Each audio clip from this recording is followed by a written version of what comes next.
Thanks for being here tonight. I was saying earlier that I'm doing this. I don't even know why I'm doing this, but there's been just too much recently on TV. There's too much on social media, and I thought that this would be a way to, um, catch up with some of you, and try to get our mind off, the everyday things that happening around us, and um, talk about something else, different things. To spend some time, together. I guess togetherness is the word. Um, I'm I have decided to do this, even if it's just for one person or two or 10. I mean, it doesn't matter to me. And even if nobody kind of logs on, I'm gonna be here for 1 hour every night, kind of reading a book or doing what I'm doing. But when at least there is someone out there who is willing to, and kind of to log on and chat and ask me something, anything, um, then I'll be very happy to kind of elaborate on your questions, and I'll be very happy to um, just kind of pick up on things you ask me, and also present some of the things I've been involved in the last few years, um, since we've met on the phone or social media or otherwise.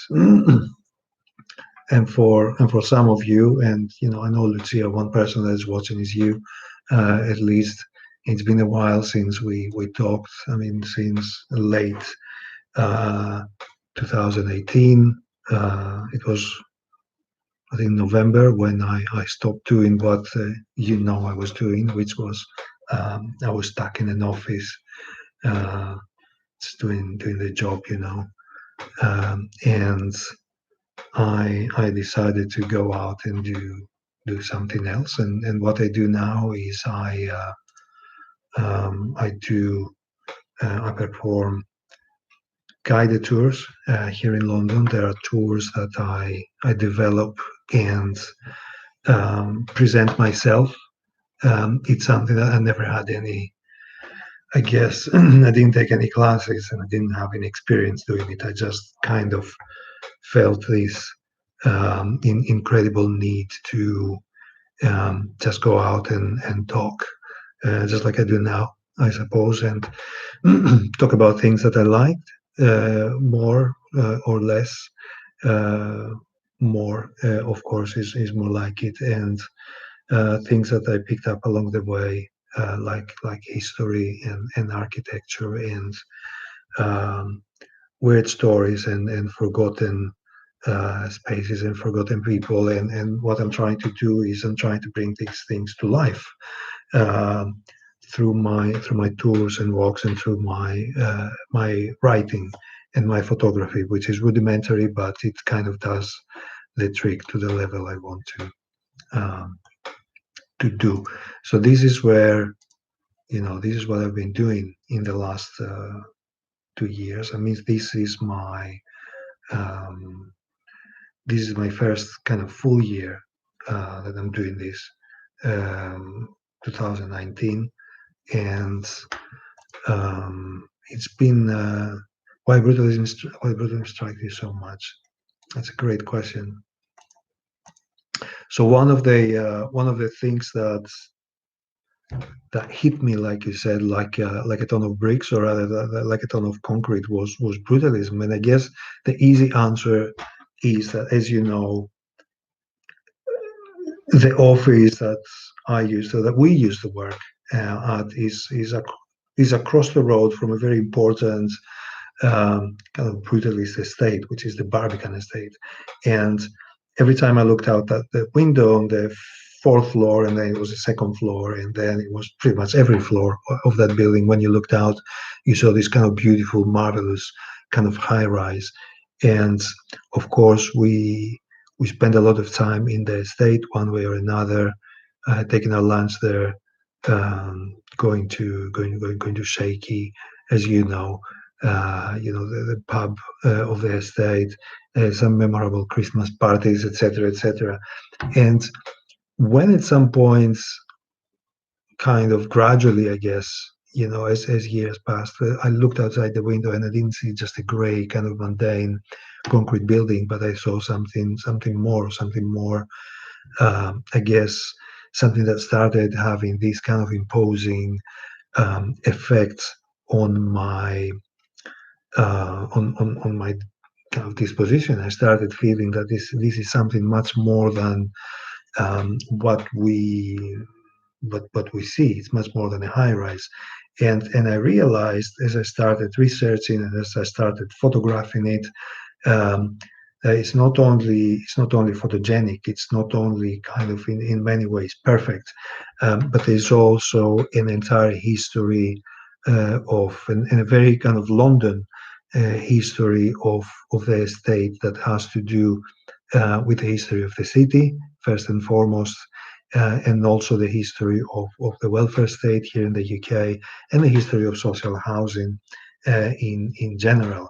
And I realized that, and I started researching it, and I developed some sort of affinity with the estate because of the proximity, but also I realized that the place was constructed to be not just social housing for essentially wealthy people that were settling in the city of London in the immediate post-war period, but it was also built to resemble some sort of fortress, some sort of castle, just like thinking of Italy and Milan, just like if you've been to Milan and you've seen like the Torre Velasca, this very kind of huge, kind of high rise in the city of Milan. And it reminds you very much of the Castello Sforzesco, which is a castle, a fortification, and one, of course, is a medieval castle of the Sforzes, a very important family of Milan that ruled Milan.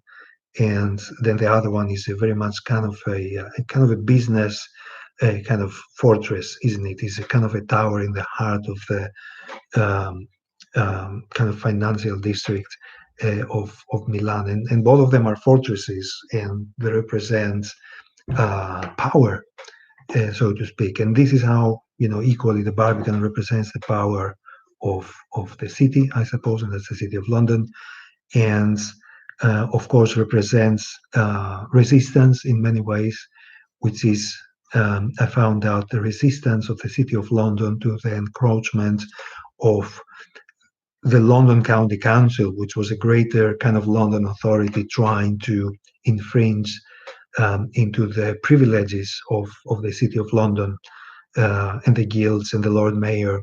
And at some point in the post-war period, they wanted to kind of make them stop existing, basically, and absorb them into the Greater London Council, have just one mayor for all. But this didn't happen. And it is a fortress. It is a fortress for Londoners. It's a fortress for the city. It's a very kind of important fortress for the financial institutions of London, and it projects power, which is what the city is about. And these are all the notions that I am kind of juggling and revealing during my walks. And this is just the Barbican. Of course, other places, other brutalist places around London, they have different stories. They're all alive, and I'm going through all of those stories visually, and also by visiting and talking with locals, talking with people that live there, and everything comes to life. So I guess this is how it started. It's a good um, it's a good place to start. Um, Beyond that, I guess there's something about there's something about the way it looks, those kind of stern lines and the very kind of rigid materials, and the simplicity of it also is something that strikes me. Uh, and this is how I guess early modernists, early brutalists, these are the things that they had in mind. They had this kind of simplicity of form, this need to demonstrate that less is more through architecture, and they also have this kind of they would reject, so to speak, uh, too much ornamentation in buildings, because they felt, all of them felt, and especially the preeminent brutalist, which was Le Corbusier. He thought that these modernist buildings were machines for living, and that they were perfectly made, tailored to the needs of to our needs, and um, this is they were perfect. They didn't need to, so to speak, um, too much ornamentation and too much decoration, external decoration, to speak for themselves. Um, and I find this amazing, how they can uh, kind of display their intended function through, through their shape and through the way they look. Um, yeah, I hope that makes sense.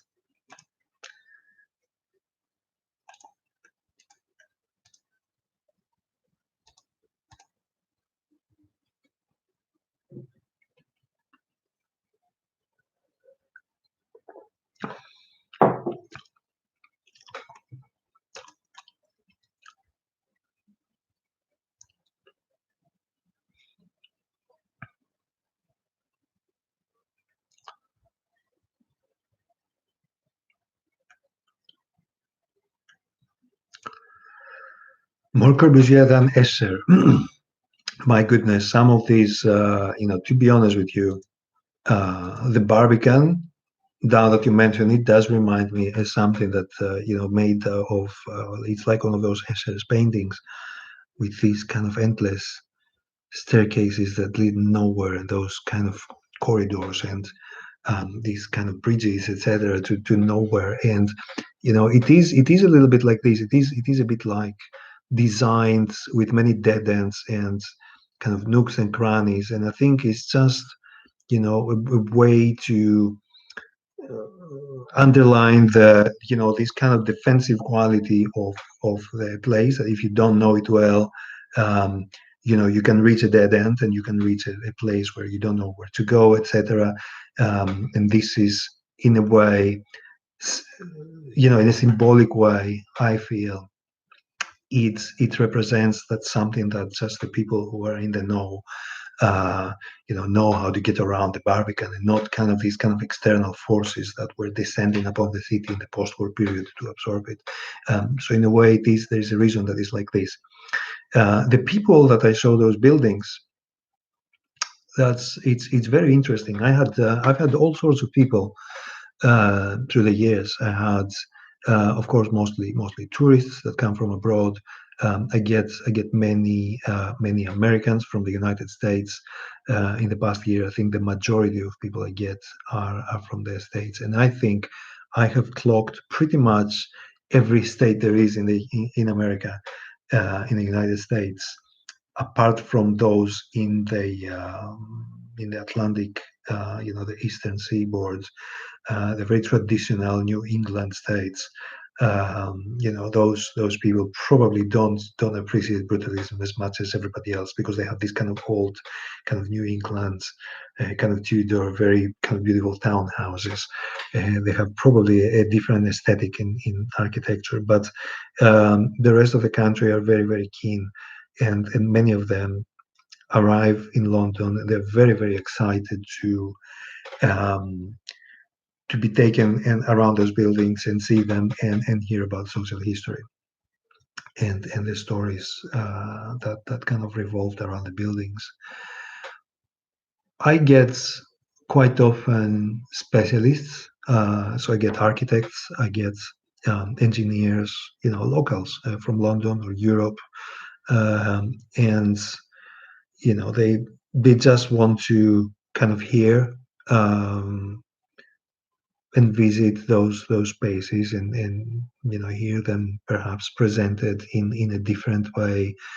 Some of them bring friends or relatives who are perhaps less connected to the topic, but it's like an introduction to uh, to a complex subject in a very simple way, which is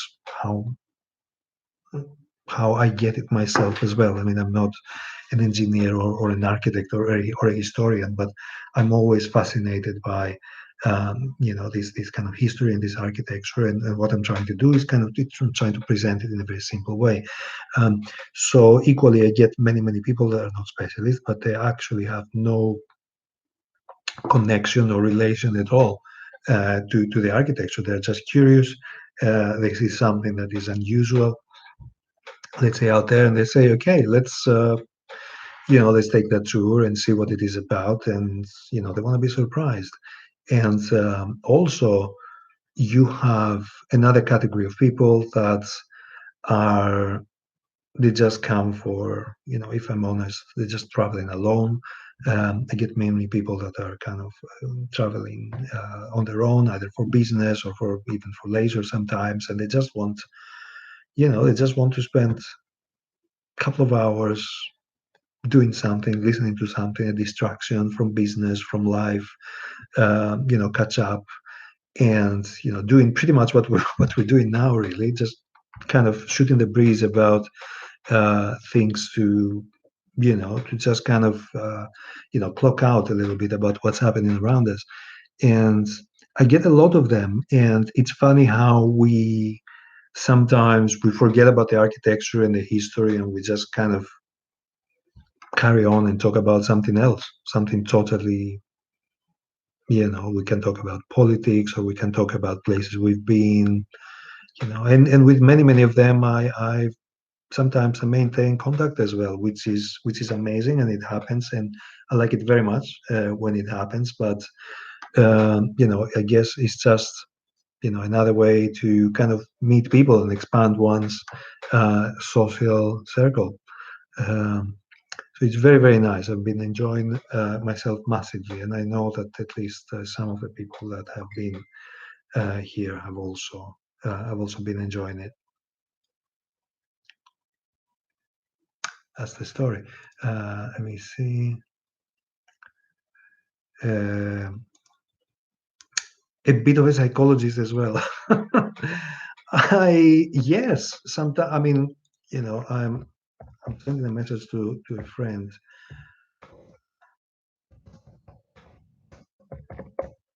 So I'm getting someone over. A bit of a psychologist. Yes, sometimes, and perhaps unintentionally, because I truly get people that turn up that they have no intention whatsoever to um, no intention whatsoever to kind of participate in the tour. Sometimes they don't care about the subject matter. They don't care too much about architecture, but they're there to genuinely. I feel that they're there just for the company, and that's great. That's good enough for me. I mean, this is something that I enjoy when it happens, if it happens, because it goes to show something else. I guess it goes to show that people today are looking for so much more than kind of upgrade the knowledge, so to speak, about the subject matter. People today, they're yearning for. I think many of us are yearning for contact, for different ways to initiate and make contact, and one of those ways are is just kind of be on your own in a city that you visit and join in a walk and meeting other people there, and this is something that I do, and I guess when it happens, it's a pleasant surprise, and it kind of reaffirms my faith in humanity, because London is so much kind of everybody is too kind of professional and hard nosed, and they're just walking down the street, going about their business, kind of looking down, never looking up, etc. And then you get kind of those people that all of a sudden they want to kind of snap out of it and kind of connect. Um, and if that happens through my walks and through my runs, I'm very happy that give people this opportunity every now and then. Yeah, it's a pretty nice, it's a pretty good feeling. I'm not a psychologist. Um, but I guess I like kind of hearing. I like hearing. I kind of like listening um, as well as talking, and I enjoy when that happens.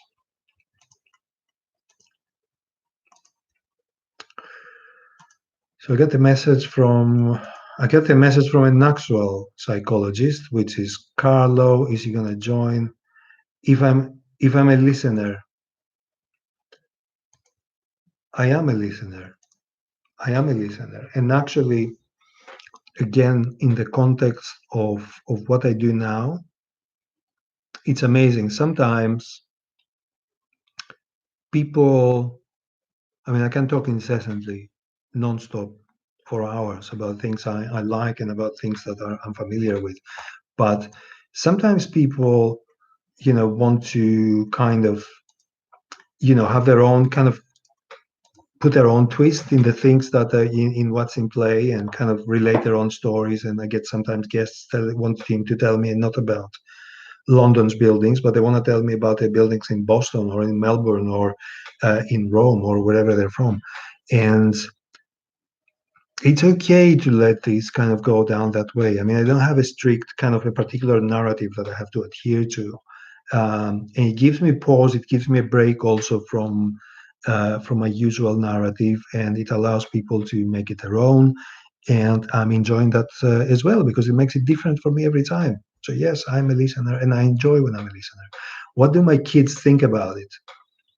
What do my things think about it? My kids are incredibly bored with it. They think that it's something that you know that you're walking around the city and you're talking about buildings and history and I mean it's kids.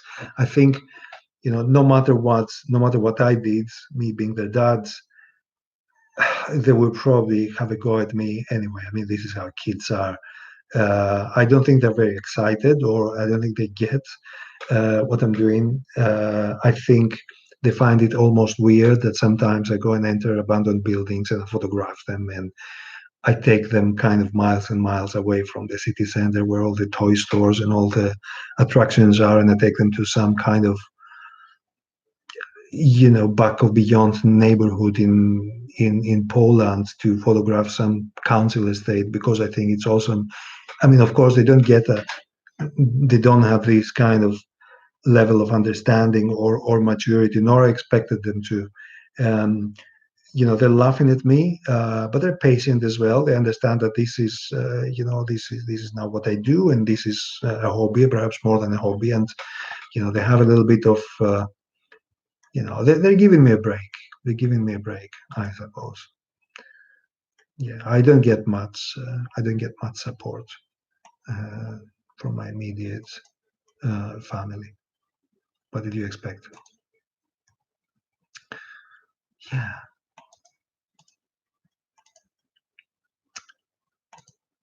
yeah.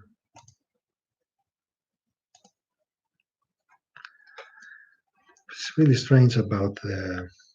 It's it's really strange about this kind of messaging system. I need to fix it. I need to fix it somehow and kind of try and sort it out for people who want to chime in through the chat. I'm going to ask a friend who is very very familiar with this type of live streaming. If I'm sorry you haven't been able to use the live chats. I have no idea why it doesn't work for you. For some of you, I'm going to ask a friend because I'm not experienced in this either. But I'm happy you're here, and I'm happy that you asked me at least some questions.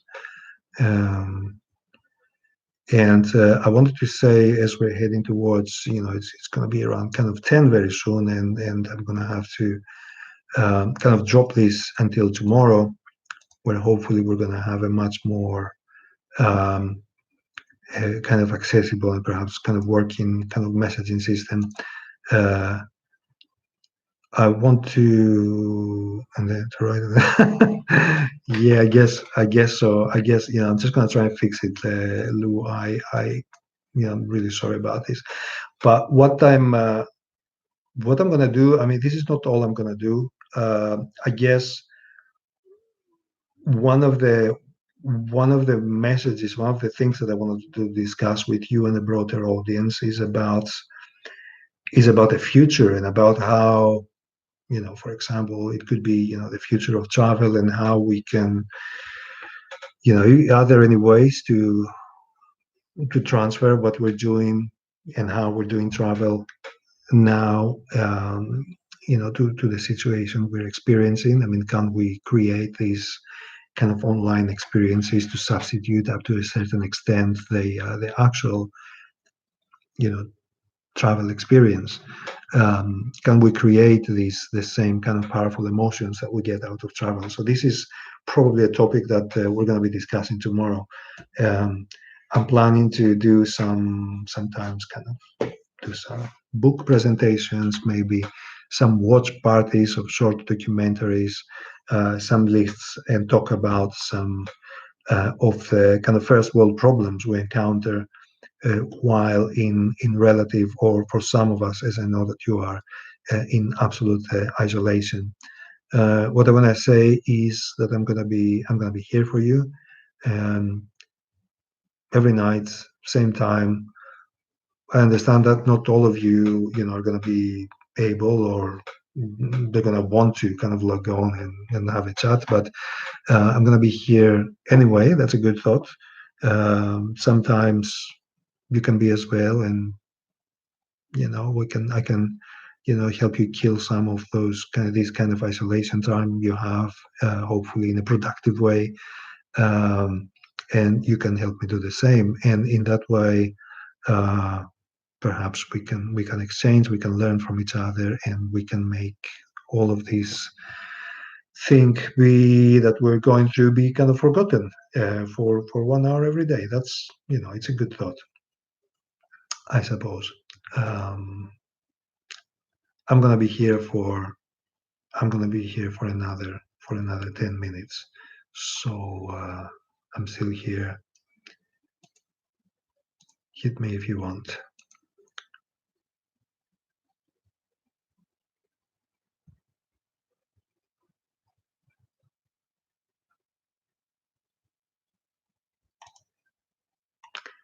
I'm wondering why the bloody messaging system. I mean, I know that it doesn't work for you, Lucia, but I don't know how. Why is there, with anyone else? I mean, there's a couple of people that have kind of logged on and off, and I'm wondering if they have similar issues. I'm gonna have to check with someone who's an expert in this.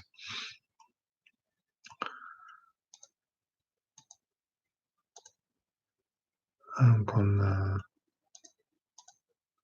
I'm gonna check with a friend.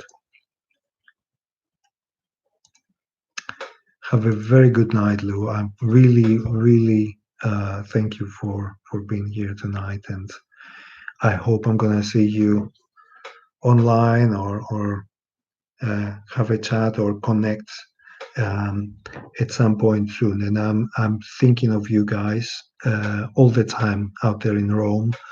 Um, I'm feeling what you're feeling, and we're gonna try and get through this together.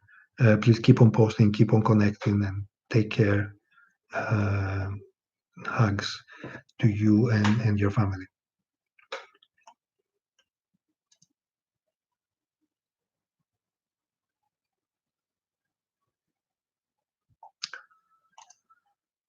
Let's see. Is there anyone else out there? Can you give me a sign? Can anyone type something on the live chats to see whether you're there or not there?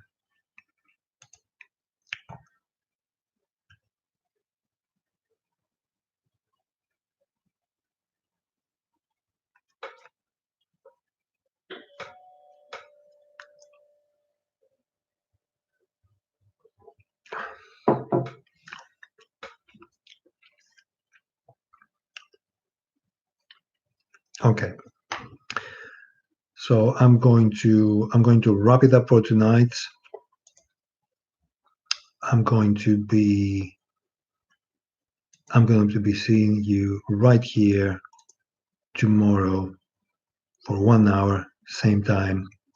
Keep safe in these times of trouble, and get together, and we're gonna go through this. Good night, and see you all soon.